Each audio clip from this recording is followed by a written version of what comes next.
আভেন interviews চ্যানেলে অনেক স্বাগত। আজকে আমাদের অতিথি সঙ্গীতা চক্রবর্তী। সঙ্গীতা দি বলি।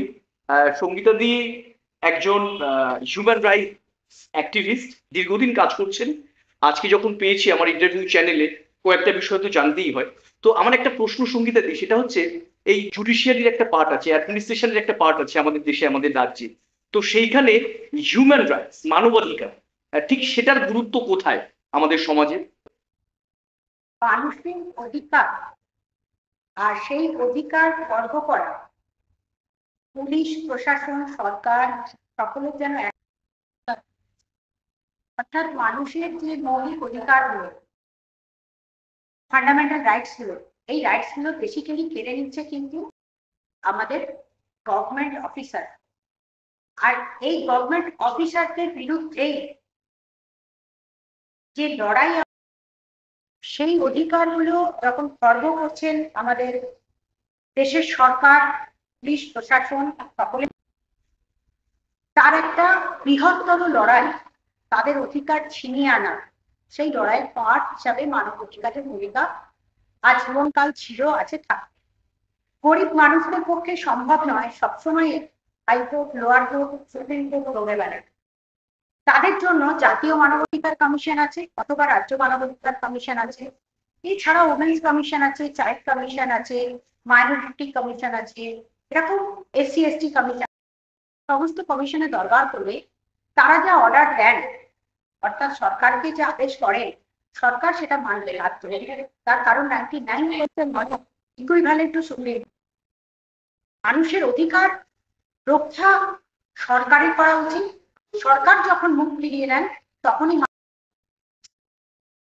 তার মানে কি ব্যাপারটা এরকম হচ্ছে, কোনো ডিপ্রাইভড মানুষ, সেটা হতে পারে ডোমেস্টিক ভায়োলেন্স, কিংবা হতে পারে তার কোনো ফান্ডামেন্টাল রাইট থেকে তিনি বঞ্চিত হচ্ছেন, তা তিনি থানাতে জানালেন, প্রশাসনকে জানালেন, সেখানে যদি তারা যদি মুখ ফিরিয়ে নেন, তাহলে কি তার ইমিডিয়েটলি তাকে মানবাধিকারের দ্বারস্থ হওয়া উচিত? একদম।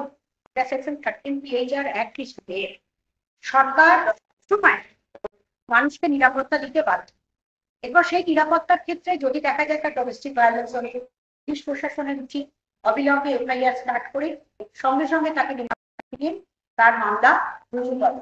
এবার অনেক সময় কি হয়, থানাতে গেলে মানুষকে ঘন্টার পর ঘন্টা বসে রাখা হয়, তাকে রিসিভ দেওয়া হয় না, বা তাকে বোঝানো হয় না যে তুমি এফআইআরটা কেন করতে এসছো, বা তোমার কি করণীয় পরবর্তী দিনে। তাছাড়াও একটা দপ্তর আছে, সেটা হচ্ছে সমাজ কল্যাণ দপ্তর, সেক্ষেত্রে ডোমেস্টিক ভায়োলেন্সের কাজটা খুব ভালো হয়। অথবা আমাদের লোক আদালতের মারফত পাঠিয়ে দেওয়া যেতে পারে। সবসময় যে কেস রুজু করা হবে, সবসময় এফআইআর স্টার্ট করার আগে পুলিশ প্রশাসনও সোশ্যাল জাস্টিস দিতে পারে। তো সোশ্যাল জাস্টিস দেওয়া তো বুদ্ধি বাদ, লিগাল জাস্টিসটাও তারা দেন না।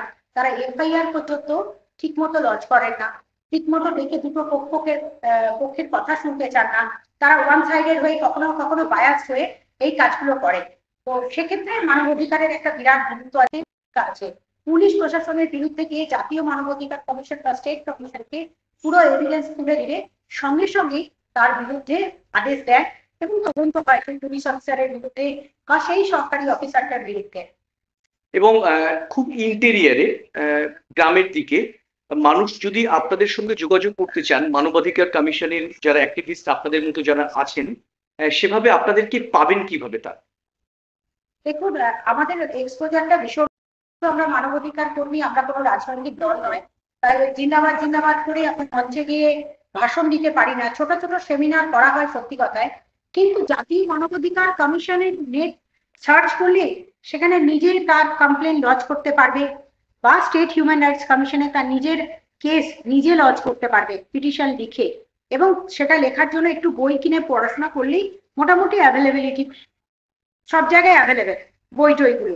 এবং তারা সেই কাজগুলো মোটামুটি সুস্থতার সাথে, মানে যে খুঁজে বেড়াতে হবে মানবাধিকার কর্মী সবসময় তা না। তারা আপনাদের মতো লয়ারদের কাছে যাবেন, লয়ার হচ্ছেন প্রত্যেকটা কোর্টে, তারাও এক একজন মানবাধিকার কর্মী। প্রত্যেকটা লয়ারই এক একজন মানবাধিকার কর্মী, তারা তাদের অধিকার জন্য লড়াই করবে। শুধু যে মানবাধিকার কর্মীর কাছে আসতে হবে, প্রত্যেকটা লয়ার তার মানবাধিকার রক্ষার জন্য, তার ক্লায়েন্টের অধিকার রক্ষার জন্য যে লড়াই করেন, সেটাই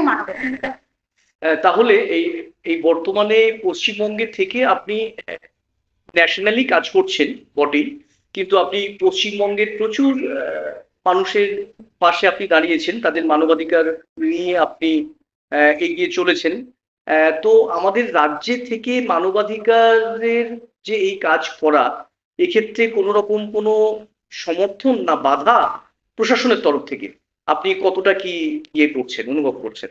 রাজ্যের আমি যেহেতু টোটালটাই দেখো, তার মানবাধিকার কর্মী কাজ সরকারের থেকে আঙুল তুলে কথা বলে, সেক্ষেত্রে সরকার আমার বিরোধিতা করে। তবুও কিন্তু সরকারের সাথে ফাইট দিয়ে, লড়াই দিয়ে যথেষ্ট পরিমাণে জয় ছিনিয়ে নিয়ে আসি। কে বাড়ি পায়নি, কে জল পায়নি, রাজনৈতিক কারণে যদি অন্য দল করেন আপনি বাড়ি পাবেন না, জল পাবেন না, সেক্ষেত্রে সরকারকে বাধ্য করি তাকে জল এবং বাড়ি দিতে। সে বাধ্য হয়ে যায়, তার গভর্নমেন্ট বেনিফিটস গুলো আটকাতে পারে না। সেক্ষেত্রে মানবাধিকার কর্মীদের গুরুত্ব অনেক বেশি, কারণ আপনাদের ক্ষেত্রে একটা বাড়ি পাওয়ার জন্য সেই লোকটি, গরিব মানুষটি কেস করতে কোর্টে আসতে পারবে না, তখন তার জন্য জাতীয় মানবাধিকার কমিশন বা রাজ্য মানবাধিকার কমিশন, যদিও রাজ্য মানবাধিকার কমিশনের আমার এখনো পর্যন্ত কোনো হেল্প পাইনি, কারণ রাজ্য মানবাধিকার কমিশনটাকে আমি পার্টি অফিস বলেই মনে করি। তো যার জন্য জাতীয় মানবাধিকার কমিশন থেকে অর্ডার সমন করিয়ে রাজ্যের চিফ সেক্রেটারি ডিজিকে পর্যন্ত ডাক করিয়েছি আমি, এবং বাধ্য হয়েছে রাজ্যের ডিজি এবং রাজ্যের চিফ সেক্রেটারি বহু কেসে সলিউশন করে দিয়ে তাকে জাস্টিস দিতে। সঙ্গীতা দি, এটা কিন্তু একটা খুব বড় কথা আমাদের চ্যানেলে আপনি বললেন যে রাজ্য মানবাধিকার কমিশন পার্টি অফিসের মতো কাজ করে। তো এই কথাটা কি আপনি মানে খুব কনফিডেন্টলি এবং জেনে শুনে বললেন? একদম।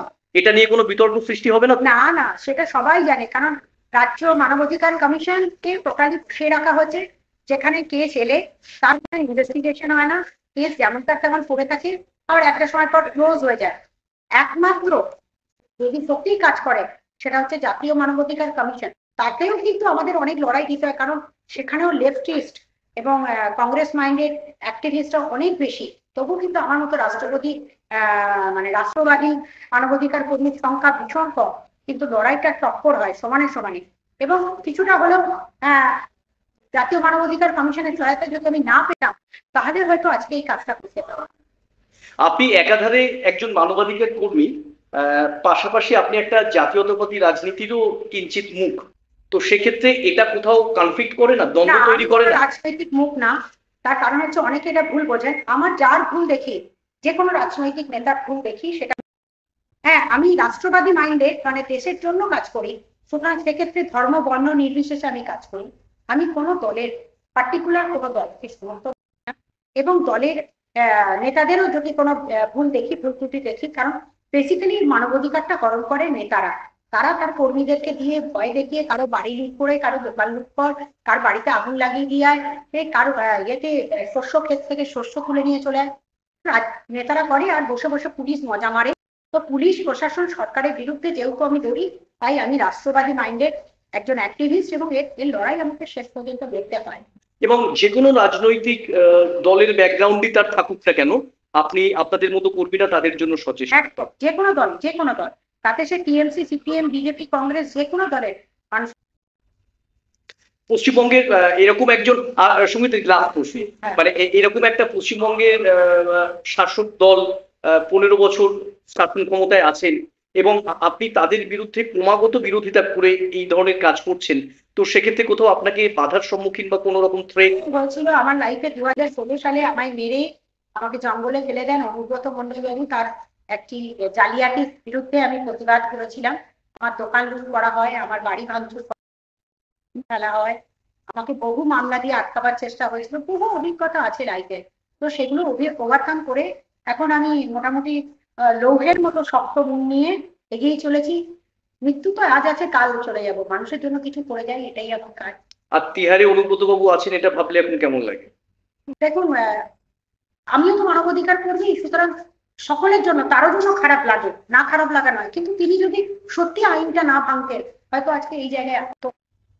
মানুষকে আইন মানতে হবে, সংবিধান মেনে চলতে হবে, তাই আমাদের সকলের কাছে। আর আইন দিয়েই আইনকে এস্টাবলিশ করাটাই আমাদের কাজ। অসংখ্য ধন্যবাদ দিদি, খুব ভালো থাকবেন।